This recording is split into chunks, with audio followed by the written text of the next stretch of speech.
realizar una serie de ejercicios que nos permitirán aplicar la teoría básica vista en los circuitos series en los videos anteriores. Como primer ejercicio tenemos uno del libro Introducción al análisis de circuito de Boylestad. Hay una pequeña diferencia con este circuito que estamos mostrando, y es que el Boylestad representa a esta fuente de voltaje independiente DC ideal como una pila. Recuérdense que en el tema de los elementos básicos de un circuito vimos las diferentes representaciones para las fuentes de voltaje DC ideales. En este caso, pues vamos a utilizar esta representación. El uso de una u otra simbología no afecta para nada los resultados que se obtengan en el circuito. Las preguntas que plantea el libro de Boylestad para este circuito son las siguientes. A. La resistencia total o equivalente del circuito. Acá es importante indicar que cuando les piden la resistencia total o equivalente en un circuito y no les indican desde qué terminales se está pidiendo esa R equivalente, es porque se está pidiendo desde los terminales de la única fuente que existe en el circuito.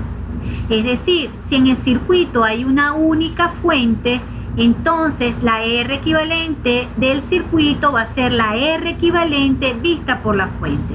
En este caso particular, la fuente está conectada a estos dos nodos. Alargo este nodo hasta acá porque todo este conductor es el mismo nodo. Recuerden que estamos trabajando con conductores ideales.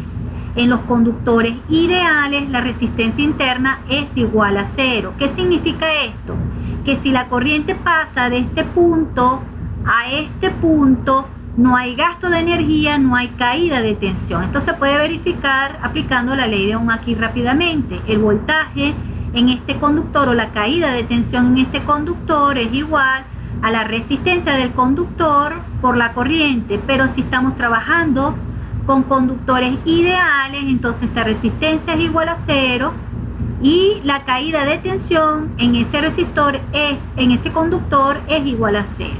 Entonces ese conductor puede ser tan corto, tan largo como nosotros lo requiramos, y eso no va a afectar el desempeño del circuito, no va a variar las corrientes, no va a variar los voltajes, ni va a variar las potencias. Entonces bien, por eso es que dibujo a todo este conductor como el mismo nodo. Bien, vamos entonces a borrar acá un momentico y a seguir con esto del inciso A de la pregunta del libro de Boylestad. Nos dice que hallemos la R equivalente del circuito. Recuerden que les acabo de comentar que cuando no les dicen desde qué terminales se pide la R equivalente, ustedes han de suponer que es desde los terminales de la única fuente que debería existir en el circuito. Si existen dos o más fuentes en el circuito, entonces, y le piden una R equivalente, deberían decirles desde qué terminales se requiere esa R equivalente. Acá está sobreentendido y es desde los terminales de la fuente. Observen que la serie de estos resistores está entre los terminales. Sus terminales extremos son los mismos dos nodos donde se encuentra conectada la fuente independiente que vemos acá de 20 voltios, por lo que la resistencia que ve esta fuente es la misma resistencia equivalente de esta serie de resistores. Ahora, la pregunta del inciso B es la corriente a través de la fuente.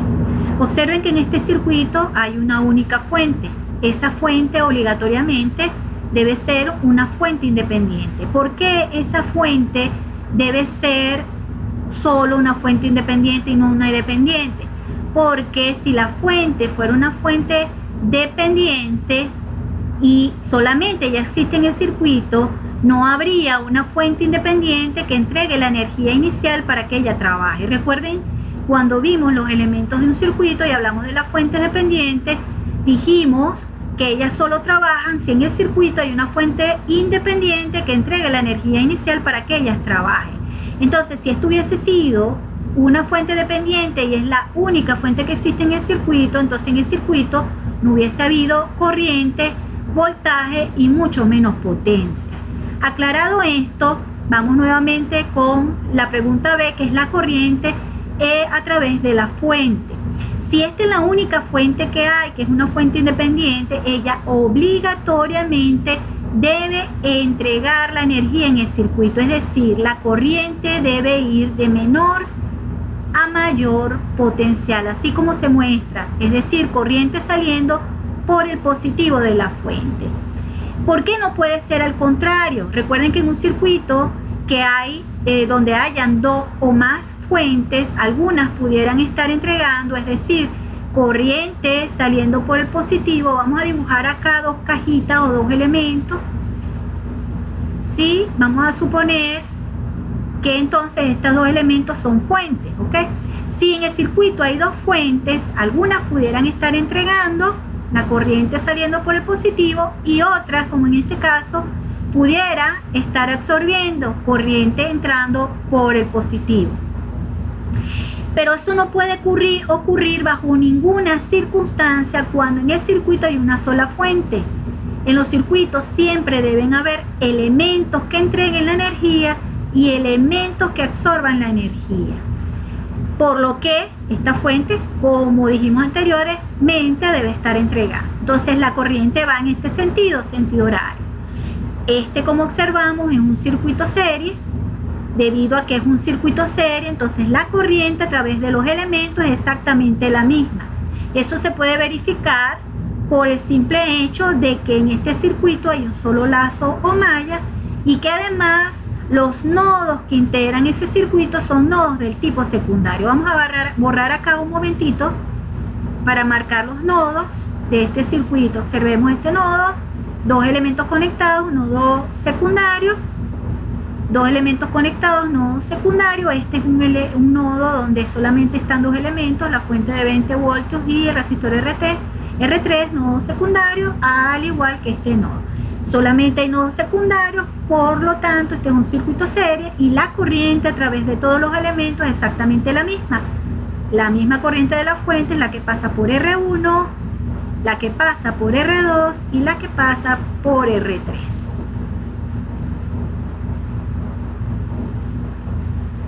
Perfecto. Al conseguir entonces la corriente en la fuente, tenemos de una manera indirecta la corriente a través de los resistores en serie. Ahora, la pregunta C nos pide el voltaje o la caída de tensión en los resistores que se encuentran acá. Para ello vamos a marcar previamente el voltaje en los resistores según el convenio de signos para elementos activos y pasivos. Recuerden que los resistores siempre, a diferencia de las fuentes, se van a comportar como elementos pasivos. Recuerden que las fuentes, si hay dos o más en el circuito, pudieran comportarse como activos o como pasivos. Entonces, si es así que el elemento resistor siempre va a ser un elemento pasivo, entonces la corriente siempre debe pasar de mayor a menor potencial, como se está mostrando. O la corriente siempre debe entrar por el positivo. Vamos a llamar a esta caída de tensión B1. De igual manera ocurre con el resistor R2, este sería B2, y con el resistor R3 vamos a llamar a esta caída de tensión B3. Con la corriente conseguida en el inciso B podemos determinar las caídas de tensión en los resistores en el inciso C, aplicando la ley de Ohm a cada uno de los resistores, ya que tenemos la corriente y la resistencia. Ahora bien, en el inciso D se pide la potencia disipada, lo que es lo mismo, la potencia absorbida en los resistores. Los resistores siempre absorben, nunca pueden entregar, vuelvo y repito. Entonces, bien, cuando hablamos de disipado, generalmente los libros se refieren a las potencias en los resistores, a la potencia que se disipa o que se gasta o que se transforma en calor en los resistores.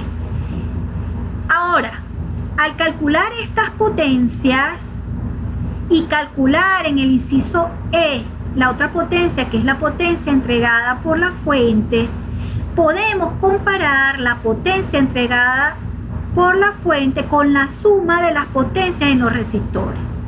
En este circuito, la fuente entrega potencia y los resistores absorben. Y obligatoriamente se debe cumplir el teorema de Telegen en español, o el teorema de Telegen, como lo vamos a llamar de ahora en adelante, también llamado balance de potencia, el cual es un teorema que surgió a partir de la aplicación de las leyes de Kirchhoff, de la ley de voltaje y de la ley de corrientes de Kirchhoff. Ese teorema establece que independientemente de la topología en la cual se encuentren los elementos conectados en un circuito, la sumatoria de las potencias que se entregan es igual a la sumatoria de las potencias que se absorben. En este caso nos mandan a pedir en el inciso D las potencias en los resistores, y en el inciso E nos piden la potencia en la fuente. También nos piden en el inciso E que comparemos la potencia entregada por la fuente con la sumatoria de las potencias en los resistores. Esto es para verificar el teorema de Telegen o el teorema o el balance de potencias.